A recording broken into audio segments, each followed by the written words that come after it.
escalated on the 28th of February 2026.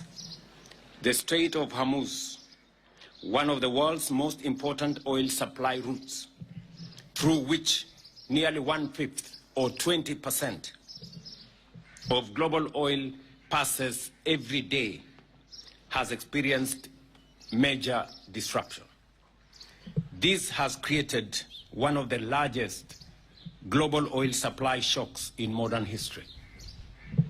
Within just weeks, global fuel prices rose sharply, with increases and prices increasing by 54% for super petrol, 118% for diesel, and 126.4% for kerosene. These increases directly affect the landed cost of fuel imported into Kenya and ultimately impacted pump prices across the country. The World Bank now projects that global energy prices will rise by 24% in 2026 alone, while the International Energy Agency has warned that global market may remain undersupplied until late 2026 or beyond. Fellow citizens, this is not a Kenyan problem alone. Around the world, governments are introducing emergency measures to manage rising fuel costs, supply disruptions, and pressure on the cost of living. Some countries are now experiencing actual fuel shortages and rationing. Others have encouraged citizens to work from home in order to reduce fuel consumption, while some have reduced working days. Our priority as government has therefore been twofold. First, to ensure that Kenya continues receiving stable fuel supplies across the country.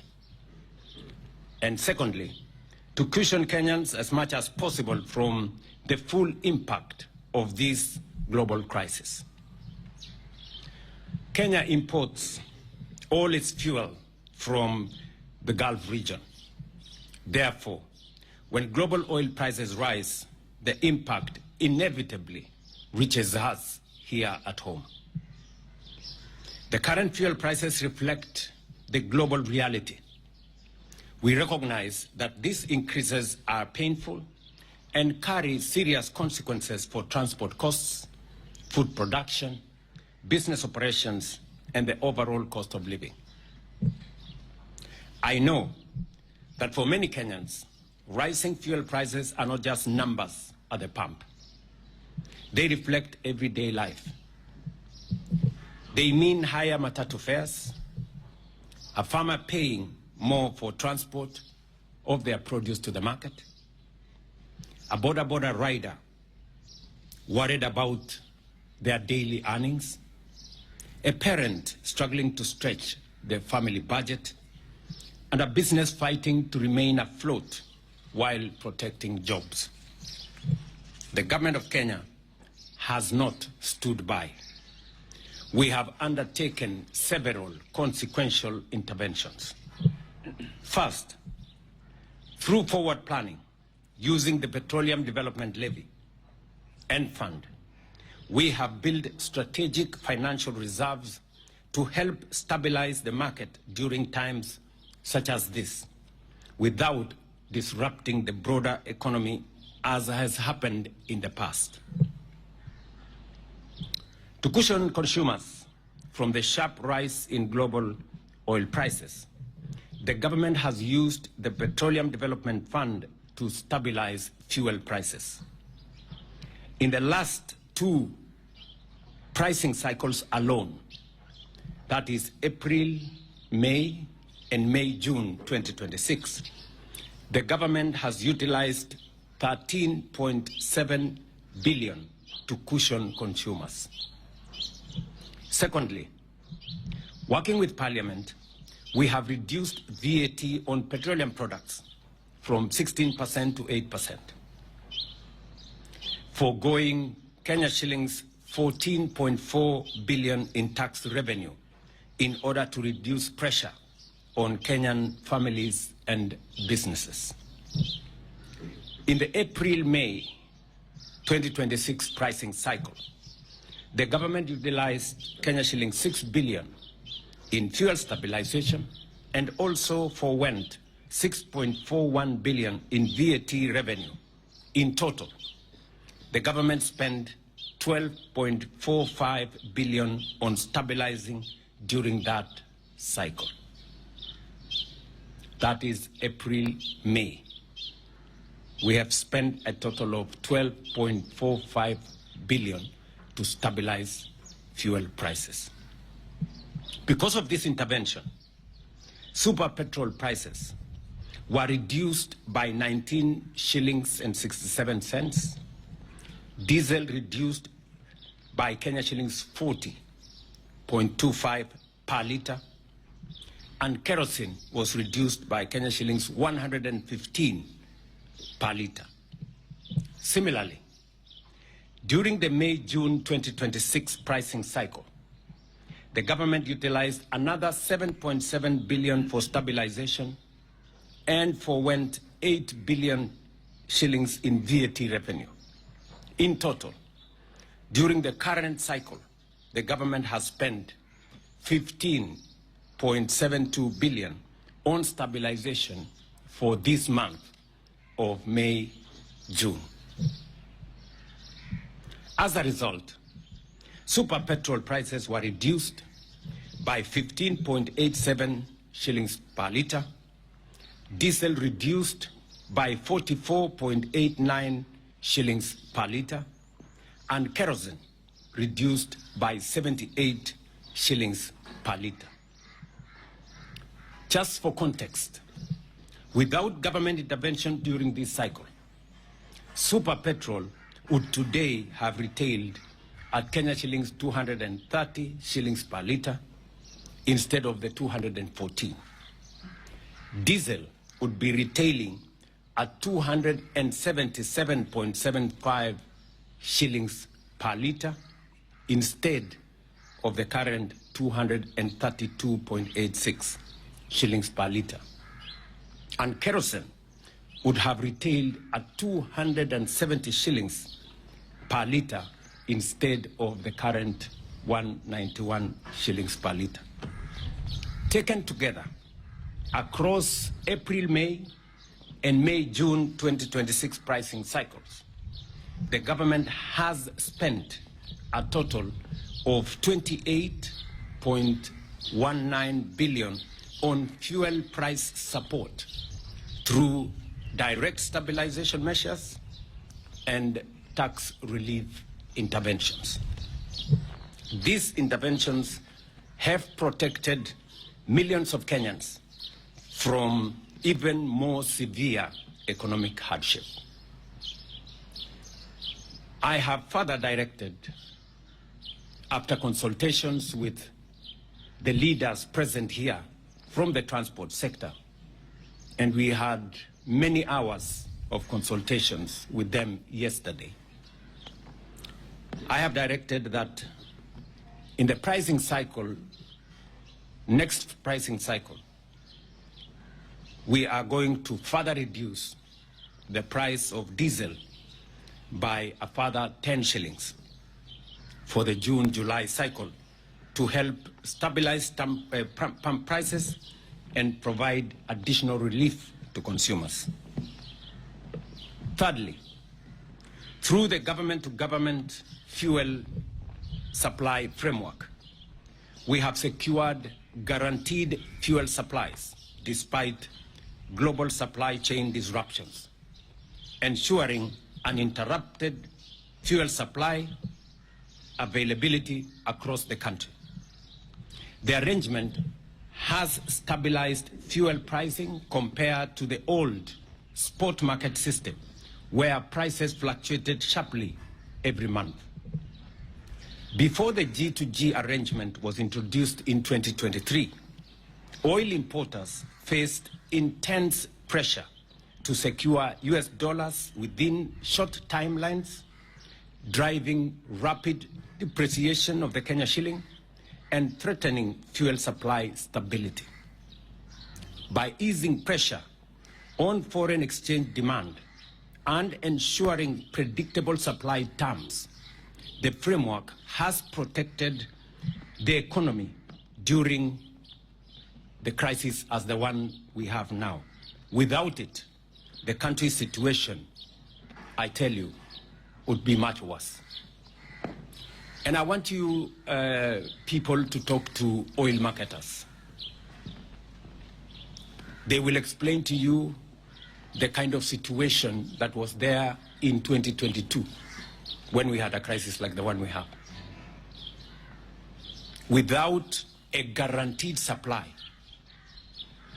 without the framework we have built, there would be a major crisis of foreign currency and there would be a major crisis of supply. The G2G arrangement has guaranteed supply even when we have disruptions, and has also made it possible for us to pay on terms that does not put pressure on our dollar reserves. I know there are those who are trying to turn this global crisis into politics. People seeking to exploit public pain for political gain, making reckless claims and pretending there are easy options. But leadership requires honesty, not political opportunism or playing populist politics. The reality is that no country can completely escape the global oil shock of this magnitude. Even advanced economies with far greater financial resources than Kenya are facing similar challenges. There are those asking government to remove all taxes and levies on fuel immediately. But we must ask ourselves honestly, if we stop collecting these revenues entirely, what public services shall we stop funding? Do we go back to the spectacle of stalled road projects that had become a hallmark across our country? Do we stop the fertilizer subsidy that is enhancing food security? Do we cut the security budget that helps us secure our borders, combat criminal gangs, and protect citizens? Surely, our hospitals and schools must continue to function, and we must continue to fund them. These are not easy decisions. Leadership requires us to make responsible decisions, not only for today, but also for the long-term stability of our economy and our country. Because we do not know how long this crisis will continue, or whether prices may even rise further in the months ahead, we must act with care, responsibility, and sustainability in our mind. Fellow citizens, every nation facing this crisis is being forced to make sacrifices. Kenya too is making sacrifices, but they must be fair, responsible, and sustainable. Our responsibility as government is to solve today's problem without creating a bigger problem tomorrow. Our duty is to protect Kenyan families today while ensuring long-term stability of our economy. That is why government continues to review every possible measure to reduce pressure on citizens while safeguarding the economic stability of our country. We are engaging stakeholders across the transport sector, agriculture, industry, and business community to develop practical interventions aimed at reducing the impact on livelihoods and economic activity. This crisis is also a reminder that Kenya must never remain permanently vulnerable to external oil shocks and conflicts happening thousands of kilometers away from our borders. Therefore, the government of Kenya, working together with our East African partner states and the private sector, is determined to bring into production our oil reserves and resources in Turkana and across the East African region, alongside the development of a regional refinery to reduce our vulnerability to disruptions beyond our control. And that is why I have, in the last 6 months, engaged my colleagues in the East African region to bring all our efforts together so that we can use the resources that we have in our region to industrialize our region, but also to build the necessary resilience by having our own refinery in this region. That is work in progress, and I will be briefing the country as we move along. Equally, we are accelerating investments in renewable energy, electric mobility, modern public transport, and energy security infrastructure so that future generations of Kenyans are less exposed to global fuel instability. We must embrace electric vehicles as a first step, and the government has already ordered 3,000 electric vehicles through the Ministry of Interior for use by our security and administration officials.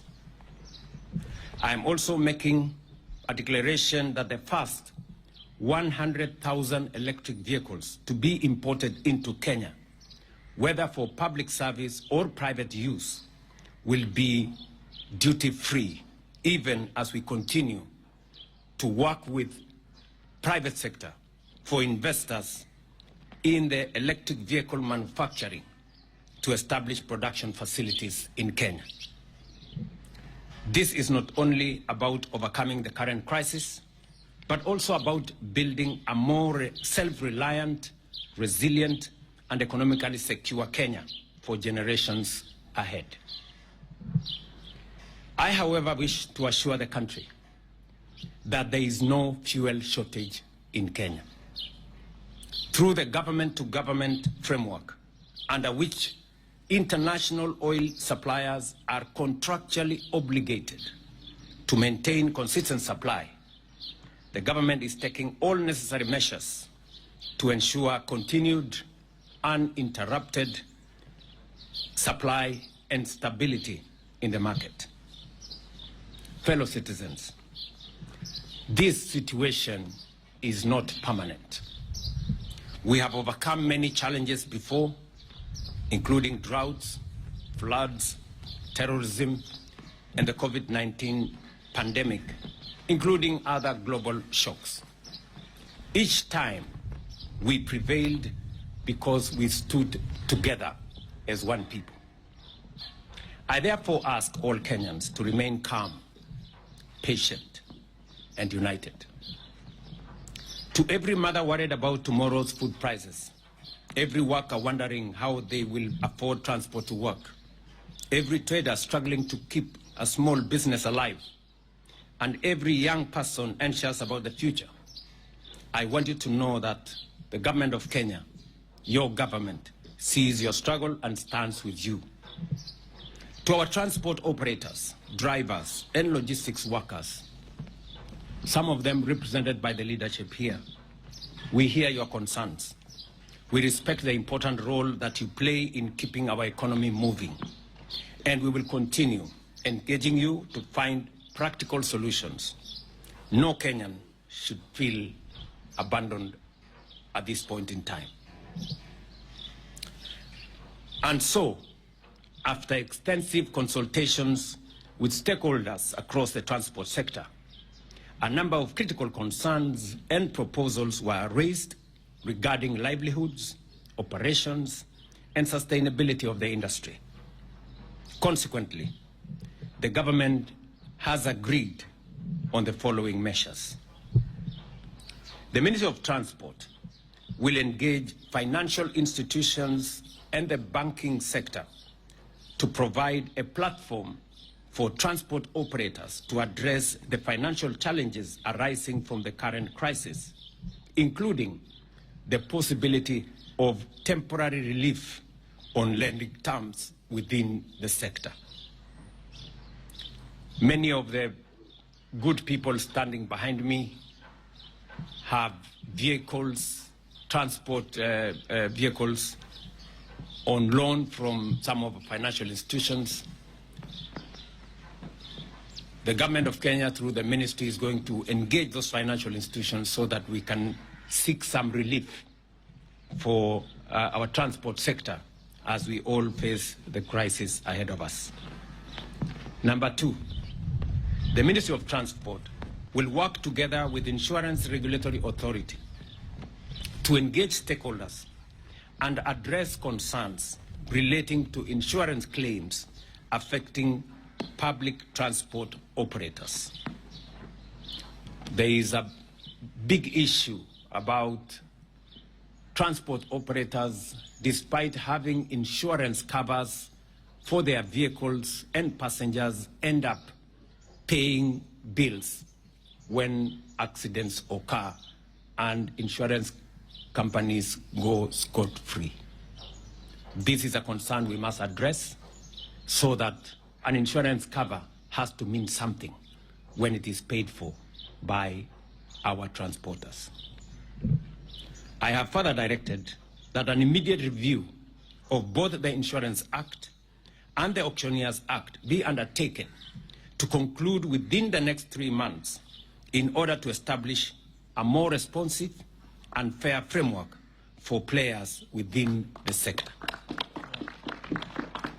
The Ministry of Transport, through the National Transport and Safety Authority, will engage transport network companies and drivers operating under the digital taxi platforms with a view to immediately implementing regulations on a minimum taxi fare and resolving the long-running disputes affecting the ride-hailing